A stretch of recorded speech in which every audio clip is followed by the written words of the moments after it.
In this video, once more into the fray, folks. Working on a cat diesel engine, even though it's brown and kind of yellow. All sorts of weird stuff going on with it, folks, like this. This video's got it all, folks. Dog content, train content,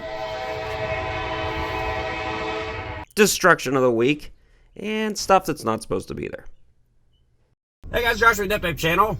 A little bit different office now, but what we've got going on today? Well, we're going up to a town named Sandpoint to look at a CAT 3126, and it's got some ECM programming we need to do. Apparently the ECM died. I actually flashed the ECM, but it now needs to be installed, and it has to have the parameters set, and there was no old download. So something that you have to do if you have a dead ECM and there's no way to get the old file. There was no old download, so let's go out and see what we need to do. Now, folks, if you've never been to North Idaho, the drive from Coeur d'Alene area up to Sandpoint, absolutely beautiful. Lakes, mountains, trees, and folks, look at that, my triangle toolbox.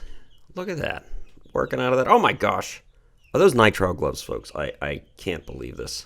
I'm surprised I can even feel my fingers, folks. We here at Adept Ape Studios have done extensive research on nitrile gloves, folks, and they have been determined to be the safest and most practical gloves to wear as a mechanic.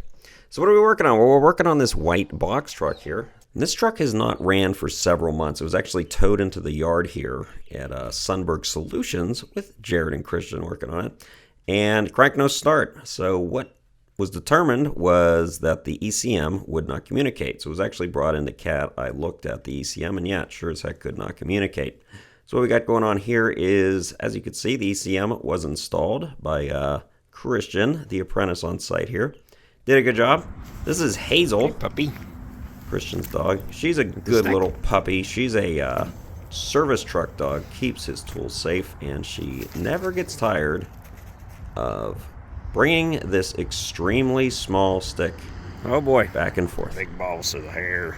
So what we need to do here is, well, at least the reason we're out here is to program the parameters, because there was no download history on the engine. And mostly what you're doing is, after you've flashed it, which I have videos on that already, you need to set the vehicle speed calibration, cruise control settings, tachometer calibration, and generally you don't know what they are. So usually what I'll do is I'll just start with a random number, and I know, for example, the vehicle speed calibration is always in the thousands. Now it might be 10,000, it might be 32,000, you don't know.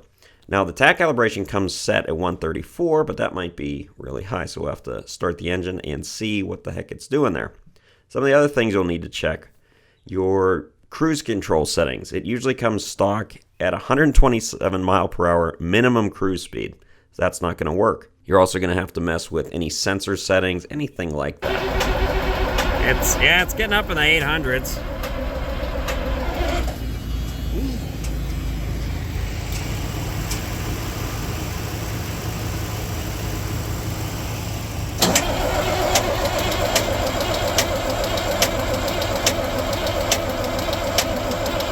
So as you could hear there, folks, it is not starting. It's cranking, it's communicating, it has HUE pressure, checked here with a gauge, it has fuel pressure, and just will not start.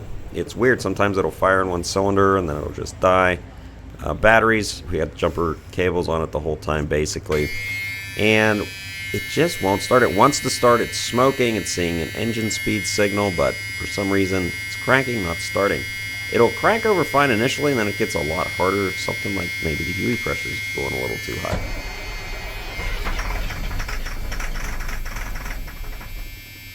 So you can see there, it starts about fuel pressure, and then it dies. Kind of unusual. This is kind of strange. Usually once these start, they start for good.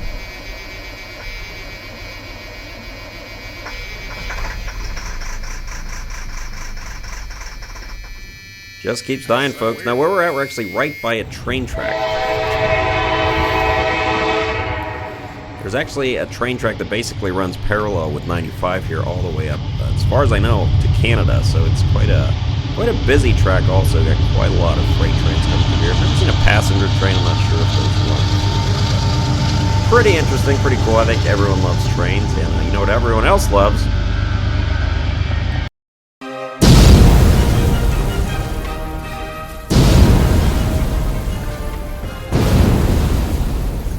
This week's instruction of the week, we actually have 3. This first one is from Doug, and he said, have you ever seen an oil cooler like this? And, no, I haven't. I don't know what the heck, if something got in there or acid or something. That's a weird one, Doug. The next one is kind of a sad story. This is from Rick, and Rick sent me a picture. This is his family-owned well drilling business vehicle, or drill setup, I should say. He said, really at a crossroads now, folks, because it blew up on him, as you can see, pretty bad. He said it's really bad, too. He'd just put new tires and wheels on it the day before, $10,000 just in tires. And pretty much a complete loss here, folks. Pretty much blew up. He wanted it for the destruction of the week, so I said I'd put it in there for him. And it got pretty hot. You can see it burn off the intake. Melted the valve cover. Look at that, the valve cover base. I have not seen that before. Those are aluminum, pretty crazy. Sorry to hear that, Rick. So what we've got here is from Matt. This is a 3408. Well, I should just say it's pieces with some 3408 parts in it. Through a rod, extra inspection hole. Not good, but that is the destruction of the week for this week. Let's get back to work.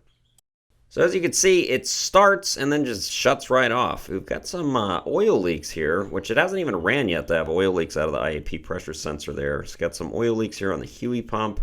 I'm not sure who installed this Huey pump. Apparently, quote unquote, it was bench tested. I'm not really sure how you would bench test a Huey pump unless you're at a rebuild center or something like that.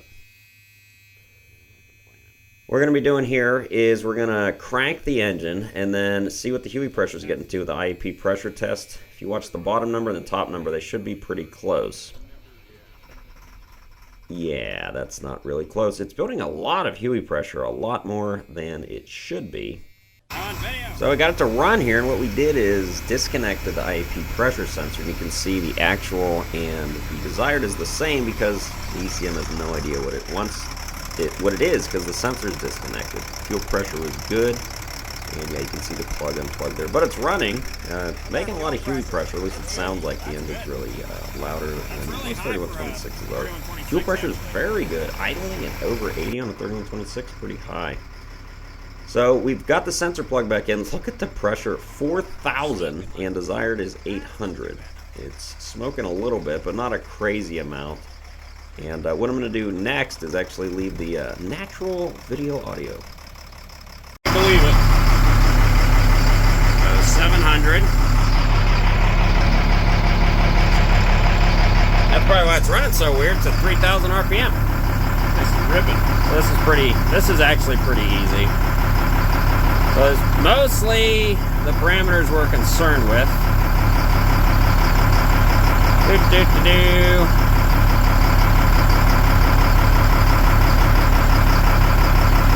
Our vehicle and tachometer calibration. So the tachometer calibration, right there. Okay, so I know this, 134 is like at the high end, so we're gonna go to the bottom end, like 12. Now, I'm gonna push enter, just watch the tach. I don't know, well, you probably can't see it. Okay.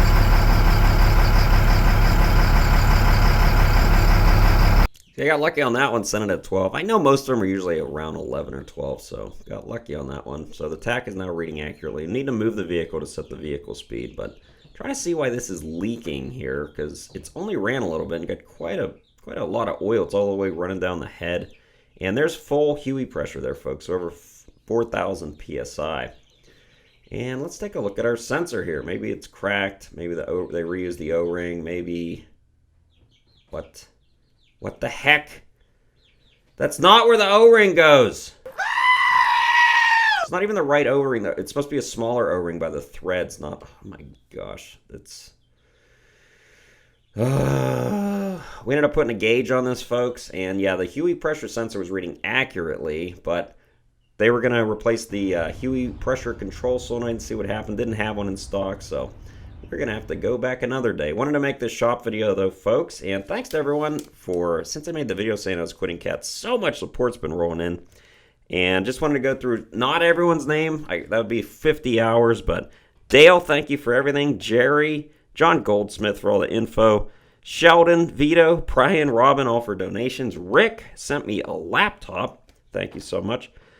We've got Jim, Devontae, Dwayne, John, Michael, Daisy, Daniel, Philip, Richard, Porter69, Cast Iron Dude, all with donations. That's just from last Friday. Crazy, folks. Thank you so much for the support. I hope you enjoyed the video.